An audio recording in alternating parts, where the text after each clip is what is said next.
கர்த்தருக்கு ஸ்தோத்திரம். இந்த வருஷம் நமக்கு ஜெயத்தின் ஆண்டு, இயர் ஆஃப் விக்ட்ரி. கர்த்தர் நமக்கு ஜெயத்தை தருகிறவர். நம்மளோட முயற்சியெல்லாம் நம்ம சேர்த்து வச்சுருந்துருப்போம். அதாவது எப்படின்னா,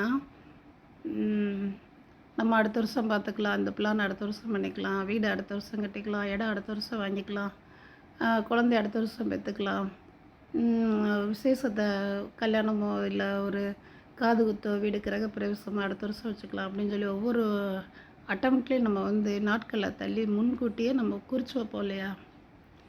ஆமாம், அது எல்லாமே இந்த வருஷம் நமக்கு நடக்கிறதுக்கு கர்த்தர் நமக்கு ஜெயம் தருவார். இது ஜெயத்தின் ஆண்டு. நம்மளோட பிளான் எல்லாம் கர்த்தர் ஜெயமாக்கி தருவார். அதுக்கு நீங்கள் என்ன செய்யணும்னா,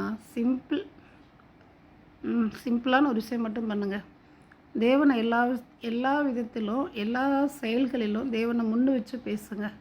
இது எனக்கு ஏசப்பாவால் ஆனது, இது எனக்கு எங்கள் தேவனால் ஆனது, இது எங்கள் ஆண்டவரால் ஆனது, கர்த்தர் இதை கொடுத்தார், கர்த்தர் தான் இதை செய்தார், கர்த்தர் முயற்சி பண்ணினார், கர்த்தர் என்னை திருத்த முயற்சி பண்ணினார், கர்த்தர் தான் எங்களுக்கு இதெல்லாம் செஞ்சார்னு சொல்லி நீங்கள் எல்லா காரியத்தையும் உங்களோட எல்லா செயல்களிலும் தேவனையே முன்னு வச்சு நீங்கள் பேசுகிறீங்கன்னா கர்த்தர் உங்களை உங்களை நீங்கள் தாழ்மைப்படுவீங்க.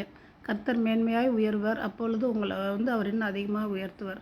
ஏன்னா அவருக்குள்ளே நீங்கள் அவரை முன்னால் வச்சு உங்களை நீங்களே தாழ்மைப்படுத்தும் பொழுது கர்த்தர் உங்களை உயர்த்துகிறவராக இருப்பார். உங்களோட காரியங்கள் எல்லாம் இந்த வருஷத்தில் பெரிய ஜெயமாக மாறும். சரியா? கர்த்தர் எப்பயுமே நல்லது செய்கிறவர் தான். அவருக்கு நல்லது மட்டும்தான் செய்ய தெரியும். அவருக்கு வேறு எதுவுமே தீங்கு செய்ய தெரியாது. தீமையை பார்க்க பிடிக்காது. நம்மளை தீங்கு நாள்லேருந்து தப்பு வைப்பார். தீங்கு நாளில் கூடாரத்தில் வச்சு நம்மளை பாதுகாப்பார். தீமைக்கு நம்மளை கஷ்டப்படுத்தி நீ இதை செஞ்சே ஆகணும்னு கட்டாயப்படுத்த மாட்டார்.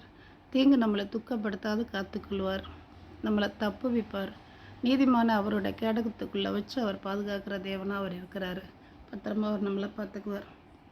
கர்த்தாவே என் விளக்கை ஏற்றுவீர், என் தேவனாய கர்த்தாவே என் இருளை வெளிச்சமாக்குவீர் அப்படின்னு சங்கீதத்தில் சொல்லப்பட்டிருக்கு. கர்த்தரே நமக்கு முன்னால் நின்று நம்மளை பாதுகாக்கிறவராக இருக்கிறார். ஸோ கர்த்தருக்கு எப்பொழுதும் முன்னிடம் கொடுத்தோம்னா நாம் இந்த வருஷத்தில் ஜெயத்தின் ஆண்டை நம்ம பின்பற்றி கொள்வோம்.